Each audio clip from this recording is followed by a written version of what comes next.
sur Android par exemple. Donc on a la recherche automatique.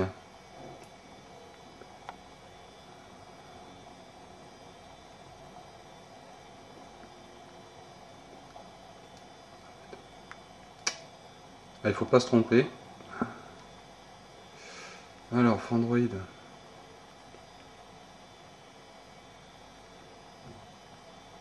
Donc il y a tous les liens sur le voilà.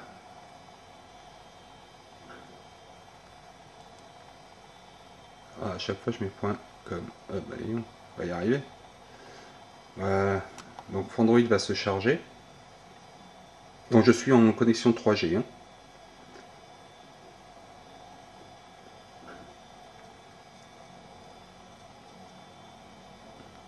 Je n'ai pas de connexion Wi-Fi. Donc la page est adaptée en fait à l'écran. Ce qui peut donner des résultats plus ou moins sympathiques sur les types de sites qu'on regarde. Voilà. Donc ici par exemple je regarde les actualités, on a le Nexus, etc., etc., les publicités. Donc cette version là n'est pas multitouch, puisque il s'agit de la version américaine. On remarque que le changement du mode paysage au mode portrait est quand même assez rapide, contrairement aux autres versions qui étaient beaucoup plus longues.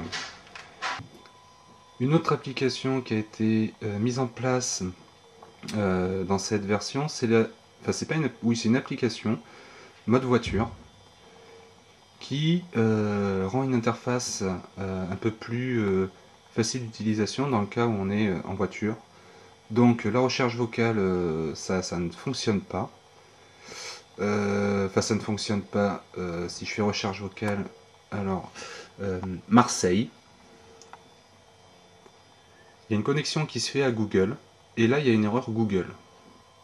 Donc il faudrait un peu investiguer, savoir où se trouve l'erreur. Voilà, j'ai un problème de connexion. C'est pas un problème, je ne trouve pas, je comprends pas ce que vous dites. C'est vraiment un problème de connexion à un serveur. Donc il faudrait regarder un peu plus près. Donc la navigation va se retrouver donc avec une carte, voilà, la carte standard. On indique sa position, indiquer le point d'arrivée. Donc en fait ça reste standard quoi, par rapport à ce qu'il y avait avant. Donc voilà, c'est l'interface qui permettait en fait en mode voiture de pouvoir rechercher ces itinéraires beaucoup plus facilement. Sur les fonds d'écran animés. Donc on pourrait penser que ça consomme beaucoup plus qu'un écran fond d'écran statique. Donc on va faire le test tout de suite. Je ne l'ai pas fait, donc je voulais le faire. Par défaut, le fond d'écran animé, alors on va aller voir combien il consomme. Je crois que c'est 5%. Alors c'est où? C'est pas là. Si, utilisation de la batterie. Voilà. Alors fond d'écran animé. Voilà, si je zoome. Voilà, je suis à 2%. C'est-à-dire que sur la consommation actuellement la batterie est tirée à 2% par le fond d'écran. Si maintenant je mets un fond d'écran statique, on va voir combien ça va. Hop. On va revenir en arrière pour que vous voyez un peu mieux. Voilà, fond d'écran.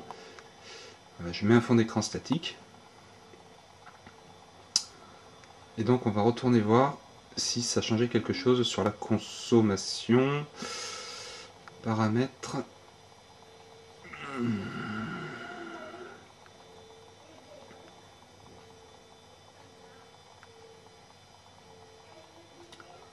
On est toujours à 2%.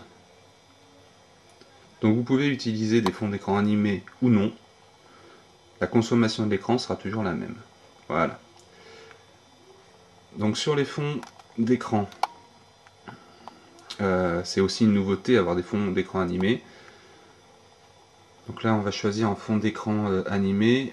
Par défaut, c'est celui qu'on a vu, hein, qui était installé, donc c'est celui qui s'appelle Nexus, ici.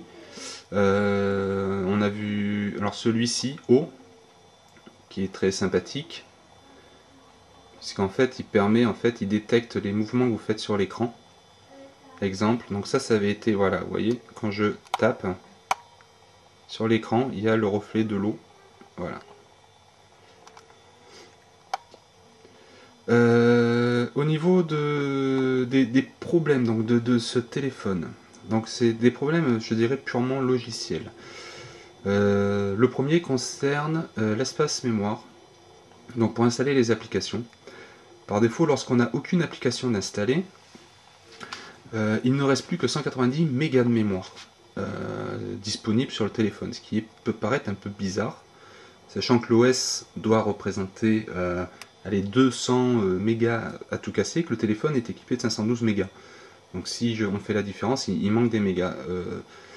Là, je n'ai aucune explication sur le sujet. Là, j'ai installé une quinzaine d'applications et on voit qu'il me reste 157 mégas utilisables. Donc ça, c'est le premier. Alors, c'est pas un problème parce que quand même pour consommer les 190 mégas restants, il faut quand même installer un certain nombre d'applications.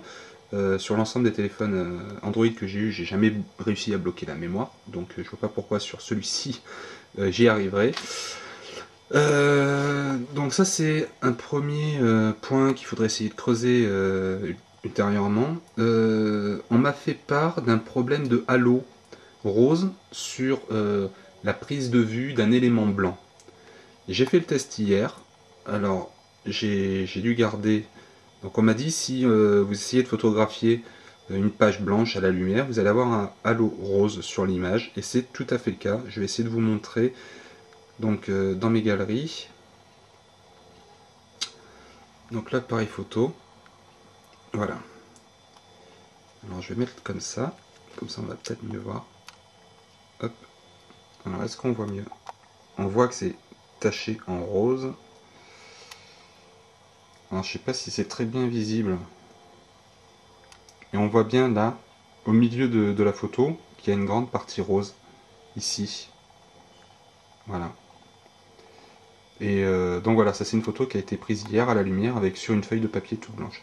Donc ça peut être un problème, sérieux d'ailleurs. Alors est-ce que c'est un problème au niveau du capteur ou un problème au niveau logiciel? Je pense que on va vite être informé du problème et espérons qu'il va y avoir une correction assez rapidement. Donc voilà, donc ce petit téléphone, un dernier point, les applications en standard, on va se retrouver donc Actu et Météo, voilà ici, la boutique MP3 d'Amazon, la calculatrice, l'appareil photo, Facebook, les emails pour faire du... Il y a un compte de synchronisation sur Exchange aussi, hein, qu'on doit trouver dans paramètres. Google Maps, horloge aussi qui a été modifiée, donc on peut se retrouver avec un écran comme ça. Donc on peut laisser cette application en standard, on va avoir le réveil, on va avoir la possibilité de voir, de faire des diaporamas, de voir les musiques, enfin d'écouter plutôt les musiques. Donc tout ça sur un seul écran, voilà. Donc c'était Arnaud pour Frandroid, petit test qui je l'espère saura vous plaire. Un téléphone vraiment, alors vraiment excellent. Personnellement, hein, là c'est un avis personnel, j'ai longtemps prôné le HTC Hero, mais ce dernier là est vraiment meilleur en termes logiciels. C'est lié aussi au système, et surtout le téléphone qui tient bien en main, qui est fin, qui est vraiment un très très bon téléphone. Donc je vous remercie d'avoir vu ce reportage jusqu'au bout, et je vous dis à très très bientôt sur frandroid.com, la communauté.